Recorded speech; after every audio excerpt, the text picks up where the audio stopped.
Today we're going to talk about the most irritating passengers, the ones that really make you angry, rage you, the ones you really hate. So I found this article when I was scrolling through my Google News feed, and it was called, it reveals the 5 worst things passengers can do on a ride. So what I'm going to do in this video is share with you those 5 things. And together we can vent a little bit about these things that drivers do that really irritate us. And I'm also going to share with you some of the strategies I use to empower us to march on and not let it upset us so much. And stick around, because at the end of the video, I'm going to share with you one of my pet peeves, which wasn't one of the 5 things listed in the article, and see if it's on your list as well. So all that and more coming up. Stick around. All right, before we get into today's video, let's just give a special thanks to today's sponsor, Para. And you can now track your mileage for free with Para. You can also like and dislike customers, restaurants, and locations, auto-decline lowball offers, see hidden trip information, including the exact drop-off address, see if you're delivering to a house or an apartment, and know the total payout. Also, earn up to $50 an hour with ParaWorks, doing high-paying catering, packaging, and medical delivery jobs in your market. Check the link in the description below. Let's get back to today's video. Hey everybody, it's Jay Crater with the RideShare Guy. Gonna have a sip of my morning Joe. Gotta have it. So this is the article that I mentioned in the intro. Uber drivers reveal the 5 worst things passengers can do during a ride. You could be guilty of doing them without even realizing it. So, you know, there are certain things that we hate, and I actually looked up hate to see what exactly the definition of hate was. And it's a intense or passionate dislike, feelings of hate and revenge. Well, I can't say I've ever had any feelings of revenge when it comes to my passengers. Although I have had passengers who were in my car who I really didn't like, and I just automatically hit, 5 stars. And then I thought, oh, I really wanted to give them a 1 star. So is that not, I wouldn't really call that revenge, but it definitely made me think. So let's jump in here. The top 5 things that drive drivers most crazy. Okay, number 1 is rude passengers.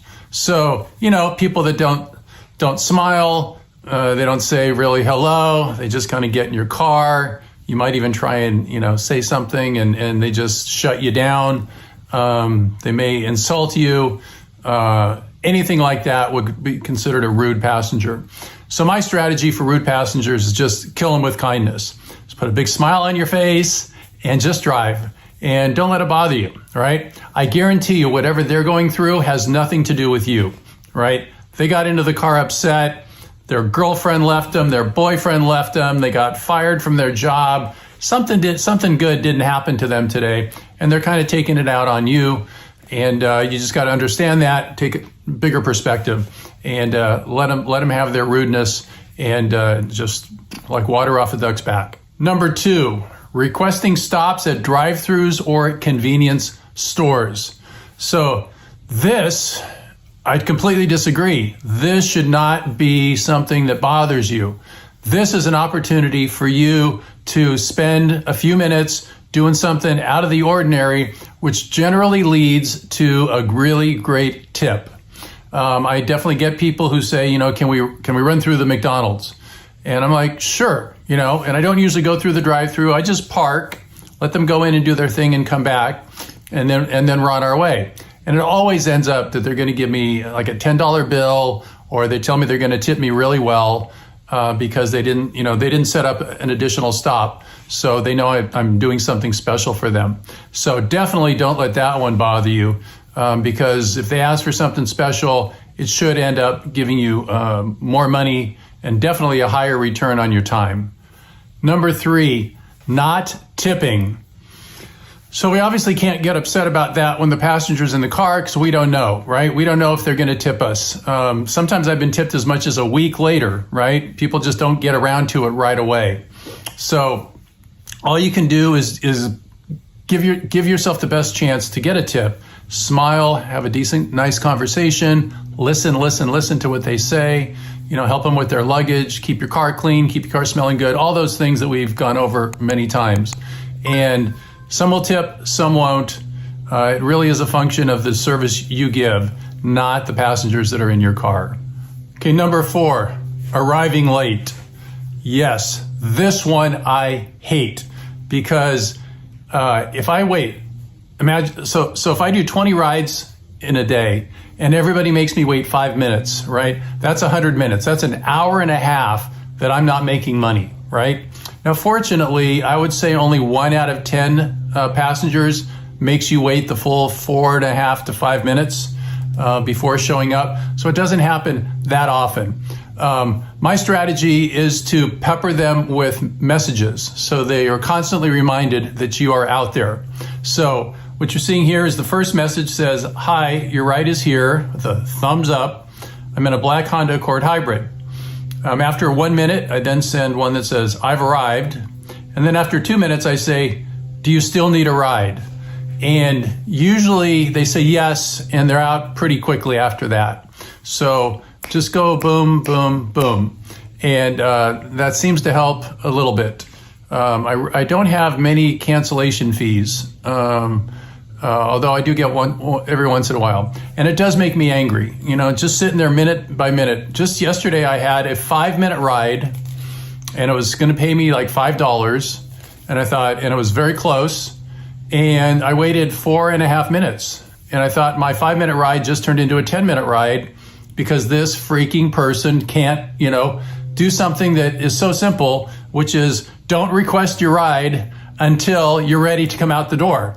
I've done hundreds and hundreds of Uber rides all over the place, and I've never been late for a driver. So I don't understand how people can be so inconsiderate to us, the drivers.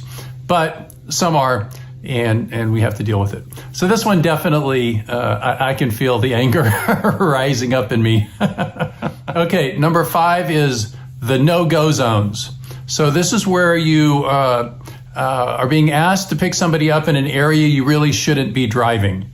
And in San Francisco, this happened quite a bit where people would want to be picked up at the bus stop, and they have these big red bus zones. And what's happened to me a couple of times is I would go get a passenger, a bus would come behind me, take a picture, and then I would have a $200 to $300 ticket in San Francisco that I would have to pay. So instead of getting angry about it, what you can do is just go to a place that's legal to park and just call the passenger and say, "I need to meet you over here because I'm not going to get a $300 ticket to pick you up," and do that. So just resign yourself to sometimes that's going to happen. It doesn't really happen in Sacramento. They don't have the same kind of bus zones here. But in a major metropolitan area, that's where you're going to run into this situation more. So what are the key takeaways here? Well, the first one I want to say is the one thing they didn't mention is I don't like customers that come into my car and make my car smell. So sometimes people smell like weed, very strong, and that stuff does not get out of your car easily. You got to spray Ozium all over it. You got to open your windows and you got to drive a little bit to let that air out. Or they come in with food, and I don't like passengers that sit in my back seat and they got like fast food, and I'm hearing them crunching on things. Oh, something about it I don't like. I don't like the smell. And I don't like the sound of it. Or you get some people who just don't seem to know how to take a shower, and they smell really bad.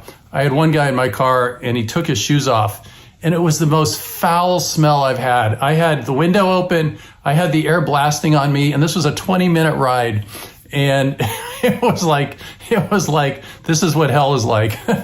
So. That's not one of the 5 that this article mentioned, but people smelling bad, I would say that's a strong number 6. But all of these can be resolved with a shift in your mindset.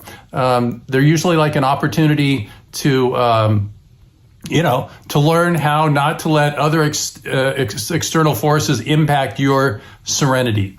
So I hope this article has helped you to understand that we all are going through the same thing. We definitely have passengers we hate, we don't like what they're doing, We don't like the way they're treating us. We don't like the disrespect we're feeling. And we just got to be like ducks, and it's water off our back, and keep going on. Because the worst thing you can do is let it affect your next passenger. Because again, we want every passenger to have a good experience, because then we're going to get better tips, and that's going to lead to more money per hour. And then we get to bring that money home and spend it on people we love. So that's the bottom line. I want to thank you very much for watching the video. If you liked it, please give it a like. If you haven't subscribed yet, subscribe. Go out and tell someone you love them today. Have a great day. Be safe out there. Bye for now.